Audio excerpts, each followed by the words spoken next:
ಗೋವಾಗೆ ಎಲ್ಲರಿಗೂ ಸ್ವಾಗತ. ಈ ಗೋವಾದ ಎಪಿಸೋಡ್ 2 ಪಾರ್ಟಲ್ಲಿರುತ್ತೆ. ಫಸ್ಟ್ ಪಾರ್ಟಲ್ಲಿ ಗೋವಾನ ಪರಿಚಯ ಮಾಡ್ಕೊಳ್ಳೋಣ. ಎರಡನೇ ಪಾರ್ಟಲ್ಲಿ ನನ್ನ ಫ್ರೆಂಡಿನ ಬ್ಯಾಚುಲರ್ ಪಾರ್ಟಿ ಹೇಗಾಯಿತು ಅಂತ ಪರಿಚಯ ಮಾಡಿಕೊಡ್ತೀನಿ ನಿಮಗೆ. ತಡ ಮಾಡದೆ ಸ್ಟಾರ್ಟ್ ಮಾಡೋಣ ವ್ಲಾಗ್. ಇನ್ನೊಮ್ಮೆ ವೆಲ್ಕಮ್ ಟು ಗೋವಾ. ಚಾನಲ್ಗೆ ಹೊಸೊಬ್ಬರಾಗಿರೋ ದಯವಿಟ್ಟು ಸಬ್ಸ್ಕ್ರೈಬ್ ಮಾಡ್ಕೊಳ್ಳಿ. ಹಾಯ್, ನಮಸ್ಕಾರ. ಸೋಲ್ ಮೇಲು ಹೇಗಿದ್ದೀರಾ? ವಾಟ್ಸಪ್ ಫುಲ್ ಗಮ್ಮತ್ತಲ್ಲಿದ್ದೀರಾ? ನಾವು ಕಣ್ಣು ನೋಡ್ರೆ ಗೊತ್ತಾಗ್ತಿಲ್ಲ, ಫುಲ್ ಗಮ್ಮತ್ತು.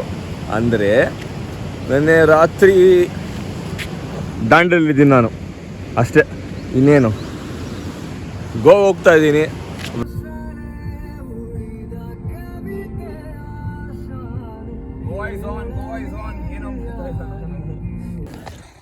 ಹೌದು, ನಾನು ಇಲ್ಲಿ ನನ್ನ ಫ್ರೆಂಡಿನ ಬ್ಯಾಚುಲರ್ ಪಾರ್ಟಿಗೆ ಬಂದಿರೋದು. ಆದರೆ ನಿಮ್ಮೆಲ್ಲರಿಗೂ ಗೋವಾ ಮತ್ತು ಅದರ ಹಿಸ್ಟ್ರಿನ ಪರಿಚಯ ಮಾಡಿಕೊಡ್ತೀನಿ. ಗೋವಾಗೆ ಸುಮಾರು ಸರಿ ಬಂದಿರ್ತೀರಾ, ಬಂದಿಲ್ಲ ಅಂದರೂ ಪ್ಲ್ಯಾನ್ ಆಗ್ತಾ ಇರ್ತೀರಾ. ತುಂಬ ದೊಡ್ಡ ಟೂರಿಸಮ್ ಇದೆ ಇಲ್ಲಿ. ಆದರೆ ಗೋವಾನ ಹಿಸ್ಟ್ರಿ ಏನು ಗೊತ್ತಾ? ಗೋವಾಗೆ ಫ್ರೀಡಮ್ ಸಿಕ್ಕಿರೋದು 19 ಡಿಸೆಂಬರ್ 1961.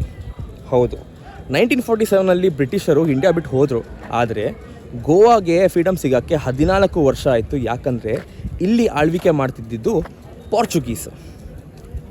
ಸೊ ಇದೇ ಅವರ ಒಂದು ಇಂಪಾರ್ಟೆಂಟ್ ಫೋರ್ಟ್ ಅಥವಾ ಇಂಪಾರ್ಟೆಂಟ್ ವಾಚ್ ಟವರ್ ಅಂತ ಹೇಳ್ಬೋದು, ಅಗ್ವಾಡ. ಹೊರಡೋದ್ಮೇಲೆ ಅಗ್ವಾಡ ಬಗ್ಗೆ ಹೇಳ್ತೀನಿ. ಇದೇ ನೋಡಿ ಅಗ್ವಾಡ. ಸೊ ನಾನು ಹೇಳ್ದಂಗೆ ಇದನ್ನು ಕಟ್ಟಿಸಿರೋದು ಪೋರ್ಚುಗೀಸ್ಗೆ ಡಚ್ ಅವರಿಂದ ಥ್ರೆಟ್ ಇರುತ್ತೆ. ಅದಕ್ಕೆ ತಮ್ಮನ್ನು ಕಾಪಾಡ್ಕೋಬೇಕು ಅಂದ್ಬಿಟ್ಟು ಇದೊಂಥರ ವಾಚ್ ಟವರ್ ಥರ ಯೂಸ್ ಮಾಡ್ಕೊಳಕ್ಕೆ ಕಟ್ಟಿದ್ದಾರೆ. ಇದು ಮಾಂಡವಿ ರಿವರ್ ಬಳಿ ಇರುವಂಥ ಒಂದು ಫೋರ್ಟು. ಇದಕ್ಕೆ ಅಗ್ವಾಡ ಅಂತ ಏನಕ್ಕೆ ಹೆಸರು ಬಂತು ಅಂದರೆ, ಇದು ಒಂದು ಫ್ರೆಶ್ ವಾಟರ್ ಸ್ಟೋರೇಜ್. ಅಂದರೆ 23,76,000 ಗ್ಯಾಲನ್ ಆಫ್ ವಾಟರ್ ಇಲ್ಲಿ ಸ್ಟೋರ್ ಮಾಡ್ಬೋದಿತ್ತು. ಸೊ ಅದಕ್ಕೆ ಇದರ ಹೆಸರು ಅಗ್ವಾಡ ಆಗುತ್ತೆ. ಪೋರ್ಚುಗೀಸಲ್ಲಿ ಅಗ್ವಾಡ ಅಂದರೆ ವಾಟರಿ ಅಂತ. ಮತ್ತು ಇನ್ನೊಂದಕ್ಕೆ ಏನಕ್ಕೆ ಯೂಸ್ ಮಾಡ್ತಾರೆ, ಇದು ಕೆಳಗಡೆ ಶಿಪ್ಗಳನ್ನ ನಿಲ್ಸೋಕ್ಕೆ ಈ ಅಗ್ವಾಡ ಫೋರ್ಟ್ನ ಯೂಸ್ ಮಾಡ್ತಾರೆ. ಮತ್ತು ಆ ಕಾಲದಲ್ಲಿ ಏಷ್ಯಾದಲ್ಲೇ ಲಾರ್ಜೆಸ್ಟ್ ಫ್ರೆಶ್ ವಾಟರ್ ಸ್ಟೋರೇಜ್ ಆಗಿರುವಂಥ ಇದು ನಮ್ಮ ಅಗ್ವಾಡ ಫೋರ್ಟ್. ಮತ್ತು ಇನ್ನೊಂದು ಏನು ವಿಶೇಷತೆ ಅಂದರೆ, ಅಗ್ವಾಡ ಜೈಲು ಇದ್ರದ್ದೊಂದು ಭಾಗ ಆಗಿರುತ್ತೆ. ಅದನ್ನು ಸೆಂಟ್ರಲ್ ಜೈಲು ಥರ ಯೂಸ್ ಮಾಡ್ತಾಯಿದ್ರು 2015 ತನಕ. ಆಮೇಲೆ ನಮ್ಮ ಗೋವಾ ಗೌರ್ಮೆಂಟ್ ಎಲ್ಲ ಸೇರಿಕೊಂಡು ಅದನ್ನು ಮತ್ತೆ ಬೇರೆ ಥರ ನಿರ್ಮಾಣ ಮಾಡಿದ್ದಾರೆ ಇವಾಗ. ನಾನು ಹೇಳ್ದಂಗೆ ಕೊನೆಗೂ ನಾವು ಲೈಟ್ ಹೌಸ್ ಓಪನ್ ಇತ್ತು. ಸೊ ಲೈಟ್ ಹೌಸ್ ಮೇಲೆ ಬಂದಿದ್ದೀವಿ. ಸೊ ಇಲ್ಲಿ ನೋಡ್ಬೋದು, ಇದನ್ನು ನಾವು ಫ್ರೆಸ್ನೆಲ್ ಲೆನ್ಸ್ ಅಂತ ಕರಿತೀವಿ. ಇದೊಂಥರ ಕಾನ್ವೆಕ್ಸ್ ಥರ ಇರುತ್ತೆ, ಬಟ್ ಪಾರ್ಟಿಷನ್ ಲೇಯರ್ ಕಟ್ ಮಾಡಿ ಅದನ್ನು ಕಾನ್ವೆಕ್ಸ್ ಥರ ಮಾಡಿರ್ತಾರೆ. ಸೊ ಅದಕ್ಕೆ ಲೈಟು ತುಂಬ ದೂರ ಟ್ರಾವೆಲ್ ಆಗೋದು. ಇಲ್ಲಿಂದ ನೀವು ನೋಡ್ಬೋದು, ಫುಲ್ಲು ಸಮುದ್ರ ನಿಮಗೆ ಕಾಣ್ತಾ ಇರುತ್ತೆ. ಹಾಗೆ ಅದು ರೇಡಾರ್ ಕೂಡ. ಇದನ್ನು ಲೈಟ್ನ ರಾತ್ರಿ ಆನ್ ಮಾಡ್ತಾರೆ, ಯಾಕಂದರೆ ಕತ್ಲೆಯಲ್ಲಿ ನಮ್ಮ ಶಿಪ್ಪು, ಇಂಡಿಯನ್ ಶಿಪ್ಪು ಅಥವಾ ಯಾವ್ದಾದ್ರು ಫಿಶಿಂಗ್ ಹೋಗಿರೋ ಶಿಪ್ಪು ಗೊತ್ತಾಗಲಿ ದಡ ಯಾವುದು ಅಂತ. ಸೊ ಇಲ್ಲ ನೀವು ನೋಡ್ಬೋದು, ಅಗ್ವಾಡ ಕಾಣುತ್ತೆ ನಿಮಗೆ ಇಲ್ಲಿಂದ. ಸೊ ಪೋರ್ಚುಗೀಸ್ದು ಮೇನ್ ಹಬ್ಬು ಅಗ್ವಾಡ ಫೋರ್ಟು ಬಂದು.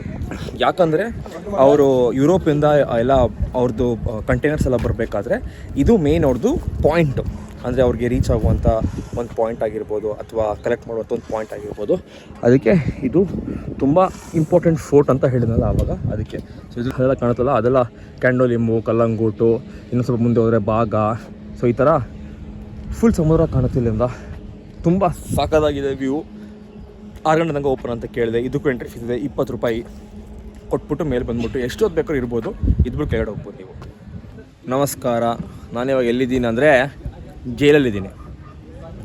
ಮುಂಚೆ ಜೈಲ್ ಇತ್ತು, ಈಗ ಜೈಲ್ ಮ್ಯೂಸಿಯಂ ಆಗಿದೆ. ಇಲ್ಲಿ ನೋಡ್ಬೋದು, ಇದನ್ನು ಇನಾಗ್ರೇಟ್ ಮಾಡಿರೋದು ನಮ್ಮ ಶ್ರೀ ನರೇಂದ್ರ ಮೋದಿ ಅವರು 19 ಡಿಸೆಂಬರ್ 2021 ಇದನ್ನು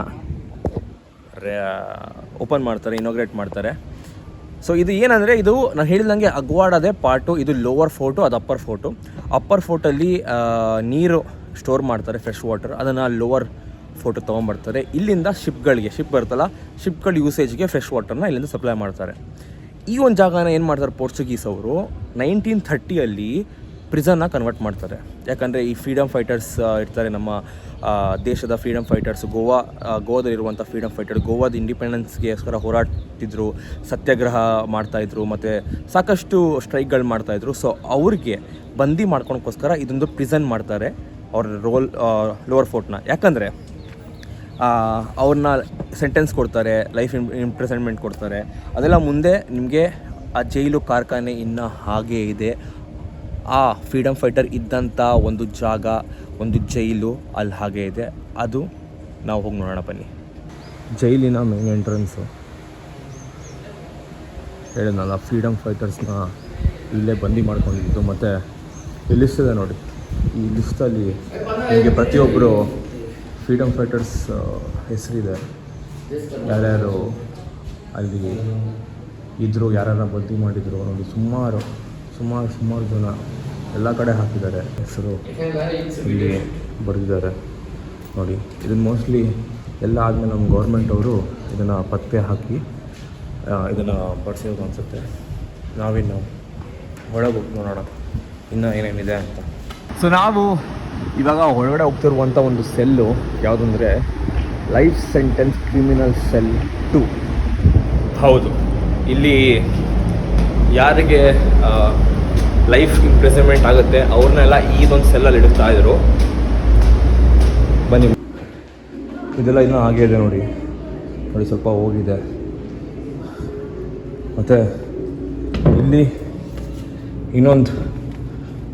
ಇನ್ನೊಂದು ಸ್ಮಾಲ್ ಜಾಗ ಇದೆ. ಅದೇನಂದರೆ ಇಲ್ಲಿ ಲೈಫ್ ಇಂಪ್ರಿಸನ್ಮೆಂಟ್ ಅವ್ರ ಜೊತೆಗೆ ಇನ್ನೊಬ್ಬರು father of Govan nationalism doctor TB ಚೂನ್ಹಾ ಅವ್ರನ್ನೂ ಇಲ್ಲಿ ಬಂದಿ ಮಾಡ್ಕೊಂಡಿದ್ರು. ಸೊ ಅದೇ ಹೇಳಿದೆ, ಇಷ್ಟೊಂದು ಕಷ್ಟಪಟ್ಟಿದ್ದಾರೆ ನಮ್ಮ ಒಂದು ಫ್ರೀಡಮ್ ಫೈಟರ್ಸು ಈ ದೇಶನ, ಈ ನಾಡನ್ನ ಉಳ್ಸೋಕ್ಕೆ. ಸೊ ಇದೊಂದು ಕೋಣೆಯಲ್ಲಿ, ನಾವಿರೋ ಕೋಣೆಯಲ್ಲಿ ಅವ್ರು ಇದ್ದರು ಅಂತ ಹೇಳಿದಾಗ ಏನೋ ಒಂದು ಬೇರೆ ಎನರ್ಜಿ ಫೀಲ್ ಆಗ್ತಾಯಿತ್ತು ನನಗೆ. ಮತ್ತು ಅವ್ರು ಪಟ್ಟಿರೋ ಕಷ್ಟ ಎಷ್ಟೇ ಆದರೂ ನಾವು ತಿಳ್ಕೊಳಕ್ಕೆ ಅಥವಾ ಅನುಭವಿಸ್ಲಿಕ್ಕೆ ಆಗಲ್ಲ, ಅವ್ರು ಅನುಭವಿಸಿದಷ್ಟು. ಬನ್ನಿ, ಇಲ್ಲೊಂದು ದೇವ್ರ ಗುಡಿ ಮಾಡಿದ್ದಾರೆ ಲಿಬ್ರೇಷನ್ ಪೀರಿಯಡ್ ಇದರ ಆದಮೇಲೆ, ವಿಷ್ಣು ದೇವ್ರದ್ದು. ಹಾಗೆ ಇದೇ ನೋಡ್ತಾ ಇದ್ದಾರಲ್ಲ, ಇದೆಲ್ಲ ನಾರ್ಮಲ್ ಸೆಲ್ಲು ಓಪನ್ ಇದೆ. ಇದೆಲ್ಲ ನಾರ್ಮಲ್ ಸೆಲ್ಲು ನೀವು ನೋಡ್ತಿರೋದು. ಒಬ್ಬೊಬ್ಬರನ್ನ ಅಥವಾ ಇಬ್ಬಿಬ್ಬರನ್ನ ಇಡ್ಬೋದು ಇಲ್ಲಿ. ಅದೇ ಥರ ಸುಮಾರು ಸೆಲ್ಗಳಿದೆ ಚಿಕ್ಕದು. ಸ್ಟ್ಯಾಚು ಅಲ್ಲಿ ಹಿಂದೆ ಕಾಣಿಸ್ತಿದೆಯಲ್ಲ, ಅದು ಒಂದು ನ್ಯೂಲಿ ಮಾಡಿರುವಂಥ ಒಂದು ಸ್ಟ್ಯಾಚು ಇನಾಗ್ರೇಷನ್ ಮಾಡೋ ಟೈಮಲ್ಲಿ.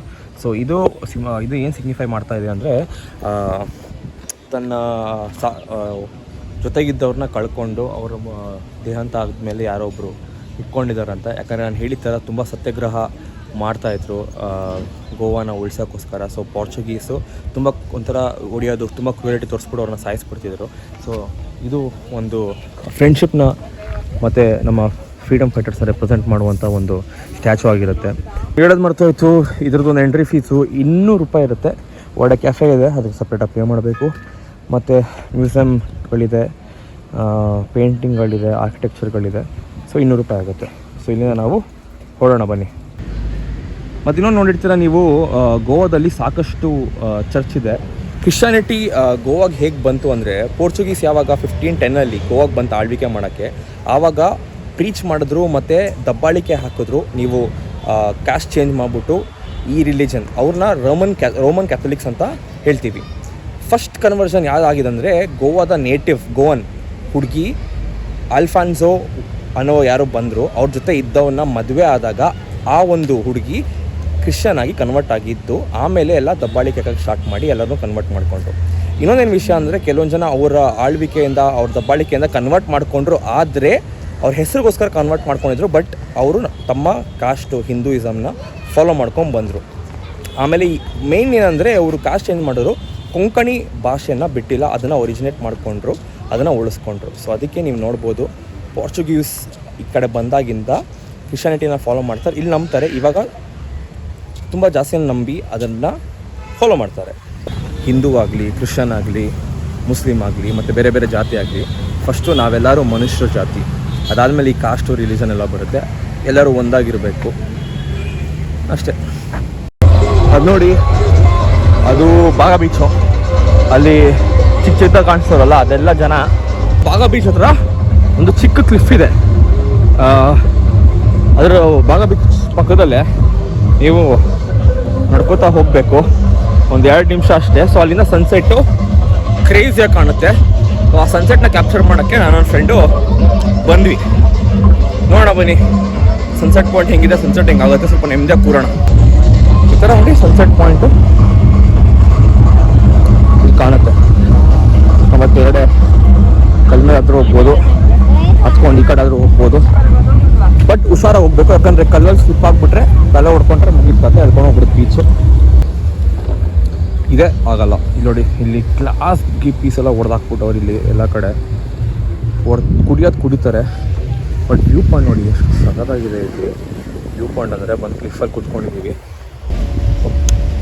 ಹೆಂಗಿದೆ ಹೇಳಿ ವ್ಯೂ ಪಾಯಿಂಟು, ಚೆನ್ನಾಗಿದೆ. ಇನ್ನೊಂದು ಮಸ್ತಾಗಿ ಏನಿದೆ ಗೊತ್ತಾ, ನೀವು ಕರೆಕ್ಟಾಗಿ ಸನ್ಸೆಟ್ ಆಗೋ ಟೈಮಲ್ಲಿ ಪ್ಯಾರಾಗ್ಲೈಡಿಂಗ್ ಮಾಡಿದ್ರೆ ಸನ್ಸೆಟ್ ಇನ್ನೂ ಅದ್ಭುತವಾಗಿ ಕಾಣಿಸುತ್ತೆ.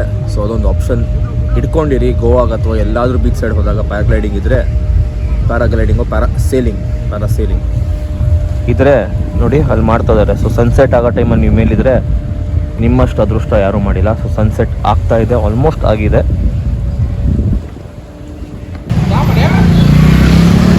ಇದೊಂದು ಟ್ರೆಂಡ್ ಇಲ್ಲಿ.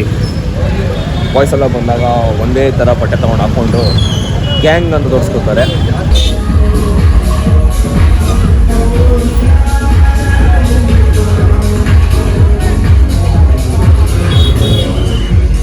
ಹೇಳೋದಲ್ಲ ನಾನು, ಇದು ಪಾರ್ಟಿ ಸ್ಟ್ರೀಟ್. ಇಲ್ಲಿ ಟೀಟೋಸ್ ಇದೆ ನಿಮಗೆ, ಮತ್ತು ಬೇರೆ ಬೇರೆದಿದೆ.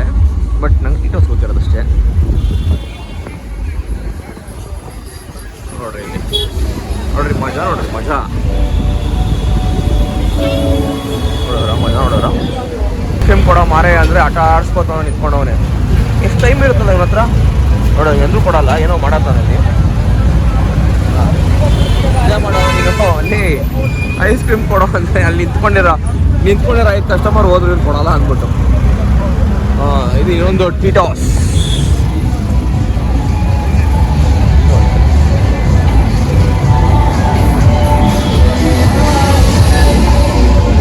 ಫುಲ್ ಸ್ಟ್ರೀಟಲ್ಲಿ ನಿಮಗೆ ಎಲ್ಲ ಕಡೆ ಪಾರ್ಟಿ ನಡೀತಾನೆ ಇರುತ್ತೆ, ನಾನ್ ಸ್ಟಾಪ್ 1 ಗಂಟೆ ತನಕ.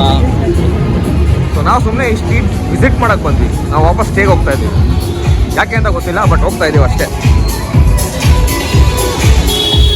ಇನ್ನೊಂದಿದೆ ಬೈಟ್ ಗೋವಾ.